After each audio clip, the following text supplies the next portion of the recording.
Good morning, everybody. Thank you all for being here. We're standing here today because we want to help Arizonans be able to pursue the American dream. You know, Arizona has always been known as a state where you could have affordable housing, where you could get a really great home for a really great price. And over the last 25 years, we have watched as out of control zoning regulations has caused Arizona to now be one of the most expensive places in the country. I'm extremely grateful that Republicans and Democrats have come together and put forth common sense legislation and have put forth legislation that will allow people to build homes for better prices, that'll make it possible so that our kids can have the same opportunity we have. I've been very involved. I'm a real estate broker. I've worked with new home construction for over 25 years. And I can tell you, 25 years ago, I could have a minimum. I'll just tell you my own story. I had basically a minimum wage job, and I could go out and buy a really nice home. I could follow my dream and pursue my dream. You know how my kids feel? Fast forward 25 years later. You know how my kids feel?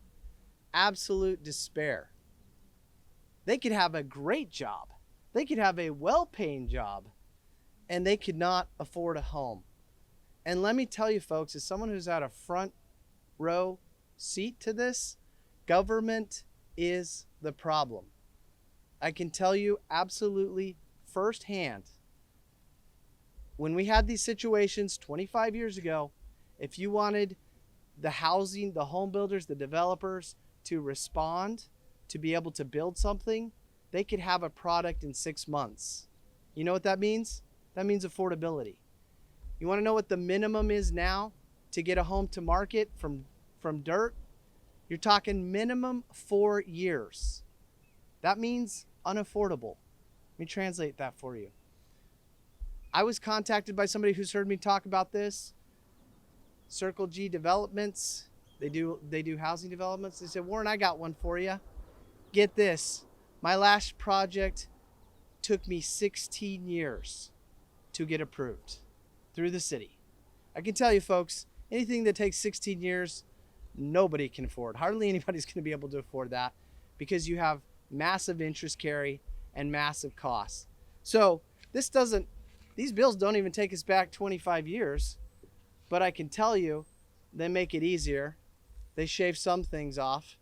They make the process faster, and they make it more possible for more products. Recently, I was at a meet and greet. I went to a political camp event. Lovely home, but you know what? They had a carport, and they had 8-foot ceilings, but it was a lovely home, beautiful home. You know you can't even build that home today? You can't even build that. If somebody went to a city and said, I want to build this home, they couldn't even build it. But it was okay for me to live in, and my grandparents to live in, and my parents to live in, but it's not okay for my kids to live in. Why? Because we want to be a bunch of NIMBYs and price our kids out of the market. So anyways, we've got a lot of, I really appreciate all the people standing up here with me today. Governor Hobbs, if you're serious about helping our citizens be able to afford a home, helping our kids be able to afford a home, I don't know how you cannot sign these bills. This is 50-50, folks. This is bipartisan. Not even Howie can come up with an excuse. Okay? All right? This is a no-brainer. This is a no-brainer. And I look forward to hearing from my colleagues that are standing behind me. I really appreciate my colleagues. This is a lunar eclipse, folks. I mean, Democrats and Republicans, we are totally aligned on this issue. And we need to see the governor do the right thing. So I'm sure at the end we'll be open for questions and comments. Thank you very much. Thank you, President Peterson. Also want to give thanks to Speaker Toma. Both of their leaderships allowed us to put this bill forward. Myself and Majority Leader in the Senate, Borelli, ran these bills. We ran mirror bills in each chamber, because we knew how important it was to finally get something across the finish line. So I want to just share with the public so they understand how this worked in the background. So this has been really 3-4 years in the making. Every year since I've been in office, there's been a bill come forward on how to make sure that we can get some more affordability into our housing market. And so over this time, there's been some pushback on saying like, well, who did you consult? Who did you talk to? We've talked to everybody. 4 years, we've talked to mayors, we've talked to cities, we've talked to towns, we've talked to the league, we've talked to builders, we've talked to everybody we can think of to try to get a product that would work. And we've seen this not work for 3-4 years. We've seen bills fail year after year. And so finally we have a year like President Peterson just stated, where we have literally the numbers: 18 Republicans in the House, 15 Democrats in the House. In the Senate, you have 9 Republicans, 7 Democrats. This is a true bipartisan product, which I'm proud to be part of. I know my colleagues behind me on the other side of the aisle have worked hard with me to make this happen. And really, when we look at this bill, it's doing everything that we should be doing to make sure that we get government out of the way. And we're not talking about extreme things. We're saying, should the city tell you that you can't have a carport if you want a carport? Should the city tell you that you can't have a certain type of roof that has to be shingle instead of tile? Like, these are things that the homeowner should decide. And when you have regulations that require them to do certain things, like they must have a garage, they must have a certain tile roof, this is when the price goes up. This is when regulation gets in the way and trying to afford a home becomes impossible. So I'm going to be quick because I know there's a lot of people to speak. I'm just saying really quickly to everybody here how proud I am that we can come together on both sides of the aisle and to show the people of Arizona that when something as serious as this comes to our table, we are going to do what we need to do to get it done. And we did it. We did it together from both sides of the aisle. And I hope Governor Hobbs realizes the importance of signing a piece of legislation that will really be one of its kind. The whole country is looking at us that are struggling with housing. They're looking at us and they're saying, here's a product both sides can agree on. And I'm hopeful that she's gonna sign this bill when we send it up to her today. So with that being said, I'd like to turn it over to Senator Hernandez on the Democrat side in the Senate, so she can kind of talk about why this is important to her. So Senator Hernandez, if you can come up, please. Appreciate it. Thank you. Thank you, everybody. Senator Hernandez for Legislative District 24, and just really proud of the bipartisan work we've done on this bill on HB 2570 and really getting it across the finish line. I represent part of Maryville that is basically built on starter homes. And what we're saying is that let's bring that back, because I don't know how much character there is in when every house on the street looks the same. This is what we're talking about. We're bringing back opportunities and tools to actually put character into neighborhoods, to bring back a starter home that a young working professional can afford, a firefighter, a teacher. Legislators that govern in this state can become homeowners. I know we heard a lot on the opposition side that the cities are the closest to the people, that they know best. But last time I checked, I'm knocking on the same doors that the city council is knocking on. And I'm hearing that affordability is a top of mind for our people. They are worried about, can they even attain homeownership? And this is what we're talking about. HB 2570 brings back the opportunity to become a homeowner, to attain the foundation of the American dream, to set us up for generational wealth. And that's what we all have talked about. The governor has stated that, leadership on both sides of the chambers have stated that, the people have stated that they want those opportunities. The residents in my community shouldn't be forced to only be renters because they cannot afford a starter home. We are tired of not having options. This brings us back to have options. I want to quote you something that was said amongst the lobbyists for the league, that says that a city or town can adjust to the changing dynamics of our economy nimbly and without the need for inefficient top-down intervention from the state. I say that because before I became a legislator, I worked 18 years in the mortgage industry. Part of my job was looking at the trends in the market, because the more homes that were available for people to close on and become homeowners, it kept me busy. And so what I know is that in the last 5 years, I'm not sure I've seen any city nimbly adapt to regulation to make sure that people can afford homes and build the houses that people are asking for. So I would, respectfully disagree that our cities are adapting nimbly to the changing economy. when the trends in the market have been there for years. And this is why it is so important to get Governor Hobbs to sign this bill.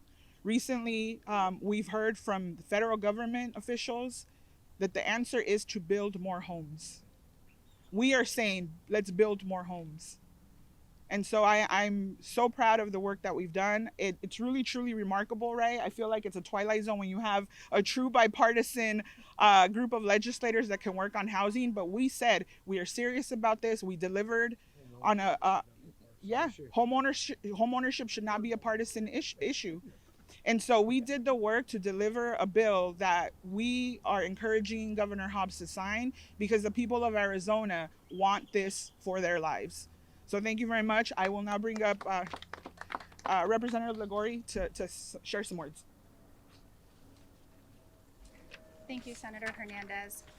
Hello, everyone. I'm Representative Sarah Ligori. I serve a wonderful and diverse Central Phoenix, North Central Phoenix district in Legislative District 5.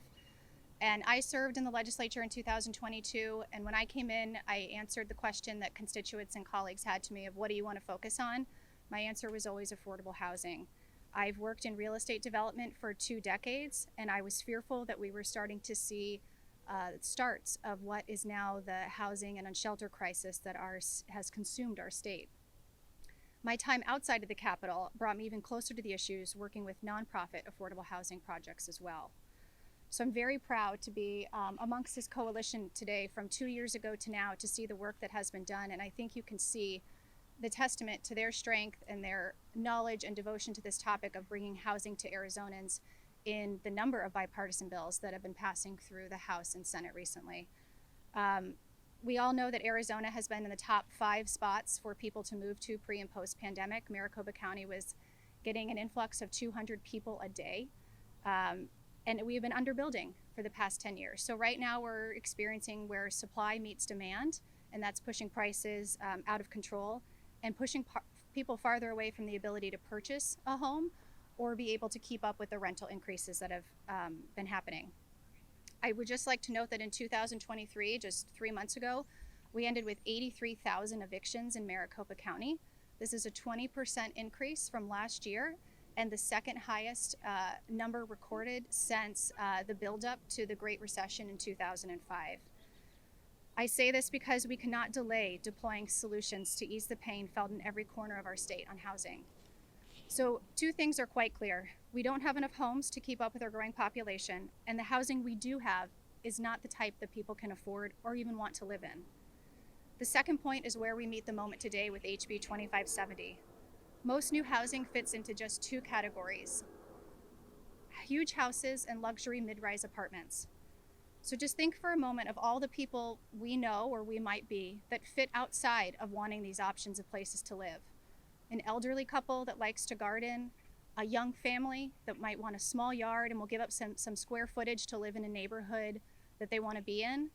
I know that these two people are in my family, as I'm sure they're in yours. And as a Democrat, these are people we talk to, we represent, and we work for. And my colleagues and I are keenly in tune to the growing call for housing relief. Starter Homes Act will make it possible to build modest homes that an everyday working Arizonan can afford.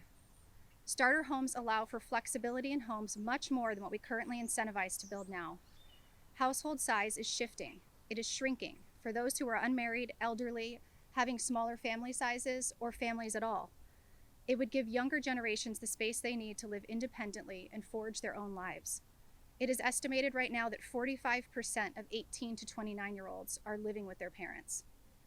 The way we build now should shift to meet not only the changing demographic needs, but also the price that people can afford. I have heard from local builders who would love to build starter homes and more affordable homes, and not just for-profit developers. Habitat for Humanity sent me a letter in support of this bill. But right now they can't, mostly because land is in low supply and priced high, and zoning skews it, so to recover costs you need to build at the premium end. The American dream may be to own a home, but beginning with one that is smaller is almost impossible. The disappearance of such affordable homes is central to the American housing crisis. A house the size of a 2-bedroom apartment with a small yard is illegal to build in most places today, as alluded to President Peterson. and about 70% of land in Arizona is exclusively for single-family homes. This leaves those without means to have minimal options outside of renting. Allowing for smaller houses would make housing more equitable, create stability in people's lives, and provide shelter from landlords and inflation. Bipartisanship is what brings us here today, and our goal is simple and uncontroversial. A hardworking Arizona family should be free to purchase the type of house they want in a neighborhood they want to live in without luxury features that they cannot afford. HB 2570 would help reduce housing inequities, allow for more people to access home ownership and build wealth, and bring flexibility and stability to our neighborhoods. Thank you.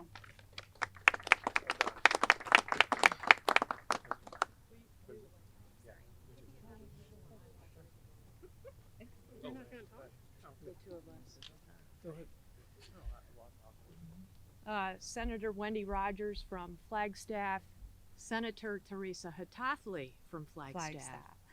We share Flagstaff, and together our districts comprise almost half the landmass of Arizona. Yes. We represent rural Arizona.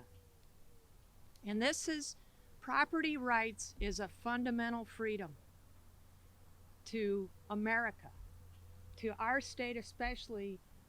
And I tell the Black Rocks of the world who want to make us all renters that we here in Arizona stand for home ownership. We want starter homes for our constituents. And I represent used to be Yavapai, Pinal, Gila, Navajo County, and Coconino County. And I'm proud to stand with my crosstown senator of Flagstaff, Teresa Hatathli. She's going to talk about what it means to her constituents. Thank you. As was mentioned, I'm Senator Hatathli. I represent Legislative District 6. And if you look at the map, that's pretty much probably more than a quarter of Arizona. It's the largest district in the U.S. So with that, I do want to state that every day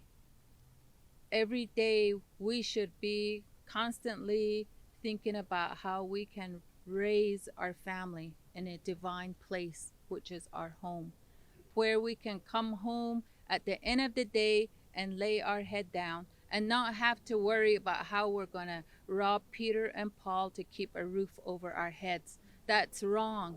And I really do believe that many of these entities, as was mentioned earlier, we have the Arizona League that comes in, they're just lobbyists. They're just there to make money. And I think most importantly, somebody's got to advocate for those individuals who I can identify with, who are able to provide a home for their families. So thank you very much. On the topic of the cities complaining about how we're encroaching on their space, if the cities, their planning and zoning and their licensing departments, if they were more business friendly, customer friendly, we would not have had to do this. And also another subject came up, a criticism is about, well, how are these people going to be able to get financing? Are they going to be able to qualify? Guess what? We have the Arizona Housing Finance Authority that gives a 4% grant to low-income families, and they can use that grant that is based on the loan amount of the home. The loan amount that they can use 4% towards closing costs and or down payment. So with that, there is mechanisms already in place, and we'll let the president wrap up. Okay. Anyone else want to speak? Thank you all for being here this morning. Anybody for questions? Start off with Howie. Give him his one question. Leo, I want to talk to you particularly. You're from an area that's Sure. rapidly growing. Better get up there. What I don't see in this bill, in the Carbone bill that's coming up today, is anything that guarantees affordability. You know, we've got this banner called affordability, but there's nothing in there that says that developers won't say, oh, I can now build 12 homes per acre versus 8 homes per acre and still charge as much. And Peterson and Brock will speak to that being in the industry, but let me give you a quick example. Actually, there are cities that are already doing this. Lake Havasu being one. Let me give you a perfect example. In Lake Havasu City, the home right now you probably get a $400,000, $500,000 home is really the lowest you can get for any single family. What they started to allow is to actually do what this bill is doing. They're putting more single family homes smaller onto one lot. So we have certain properties that have 6, 7 homes on there that usually would be a single family home. Guess what those prices are going for? 200,000. So now the city itself understood the issue, right? They understood that we have to do something to help our bartenders, our teachers, our firemen, our police, all the people that make this state work, right? All the people that we know that need homes, that they don't have to drive 40, 50 miles away. They're able to come and buy something that's in the $200,000 range that's more affordable. So this bill is just saying, okay, we know it works. It'll work itself out. It'll allow, by us allowing them to build more units on a property is going to bring the price down by itself alone. And then you have builders out there that want to do this, right? But their hands are tied. They're saying we can't physically even put more than one on a property. So we have to sell it for whatever price. This opens the door for them to do this. I think this is going to be a complete game changer, not only in Arizona, but across the country.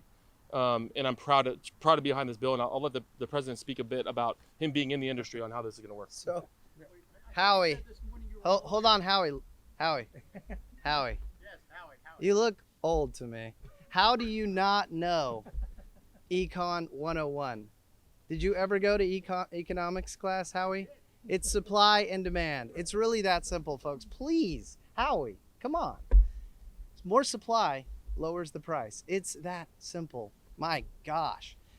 Jeremy Duda. Last week we asked the governor about this bill, and she didn't say what she was going to do with it, but didn't sound optimistic for the supporters. She had sounded like she had some issues with it. How engaged has she been with you all in these discussions about this bill, about how some legislation is going on? She cited this as a problem just like it used to be now. How involved has she been? Your question is, how involved has the governor been on one of the most important issues in Arizona? Well, she hasn't talked to me about it, but yeah, we can hear from some of the members. I can tell you, both parties are working together. So, anyone that wants to comment on that, Senator Hernandez? Thank you, President Peterson. We met with the governor's staff last week after the bill was voted, and again reemphasized why this is important policy and how really, at the end of the day, not just for the governor, for everybody watching and listening, Arizona has an opportunity to lead on this. And since we voted on this last week, the National League of Cities and Towns is having their conference, and President Biden also said, build, build, build. So we've been engaged with the governor's staff. We've made our case. The people are making their case. So we hope that it comes out that she agrees with our stance. Have you actually talked to the governor, Anna? Have you actually had an opportunity to talk to the governor herself? It's ultimately her pen or her veto. Do you mean Senator Hernandez, Howie? I'm sorry. Thank you. Sorry. No, I have not, but I've talked to her staff. The governor or her staff been involved in kind of crafting this legislation, or is it just kind of after it passes that these? Go ahead. Yeah. So I'll just say this, guys. Listen, why are you asking them? Why aren't you asking the governor? Why aren't you asking the governor's staff? They're the ones who, as legislation is moving, are supposed to be talking to us. Why aren't you asking them? And, you know, I love what she said. It's true. Biden just said build, build, build to the League of Cities and Towns. Folks, we need a bill that says, cities, answer your phone. Cities, do some work. Cities, work on Fridays. You know, they don't work on Fridays. Okay. Jerome Powell, in one of his most recent statements before Congress, said we have to change the zoning regulations. I mean, folks, this is what it is. Yes, ma'am. If this bill passes, who is going to build this affordable housing?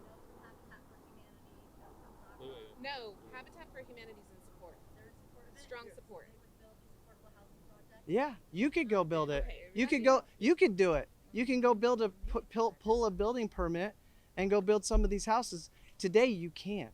Do you want to have more options? Would you like to have more options to build? Okay, thank you. Yes, sir.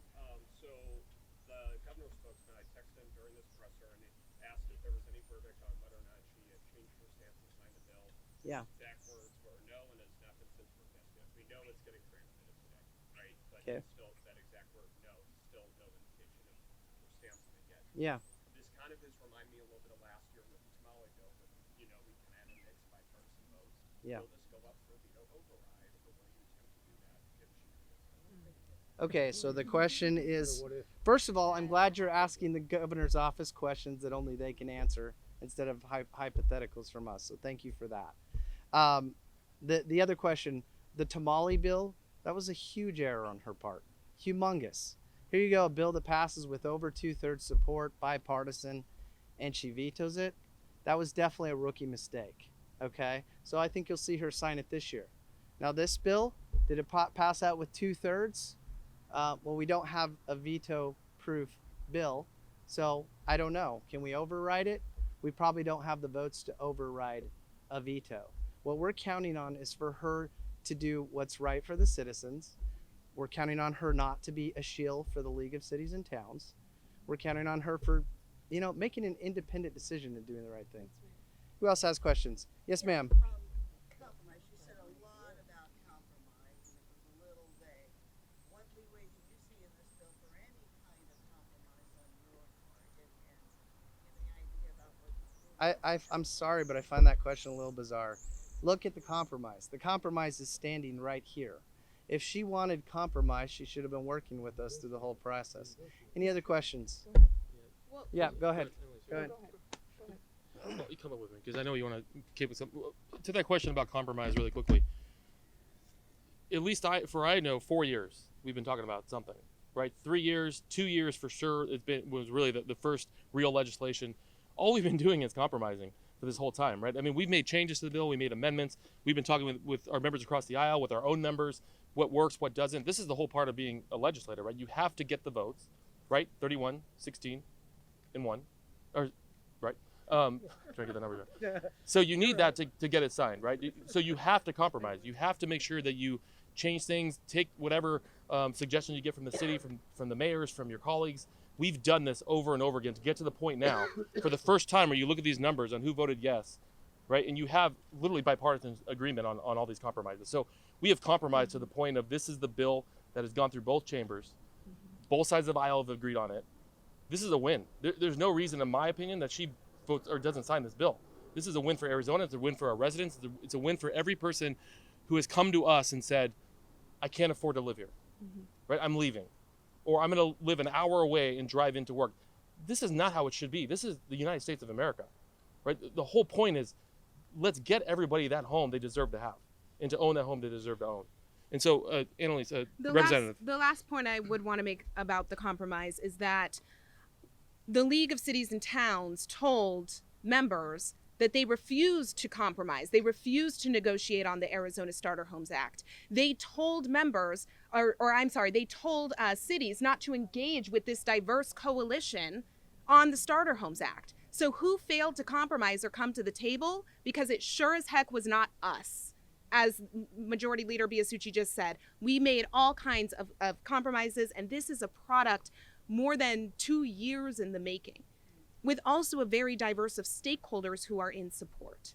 And the last thing I want to say is that this is the only bill moving through the legislature right now that exclusively deals with home ownership.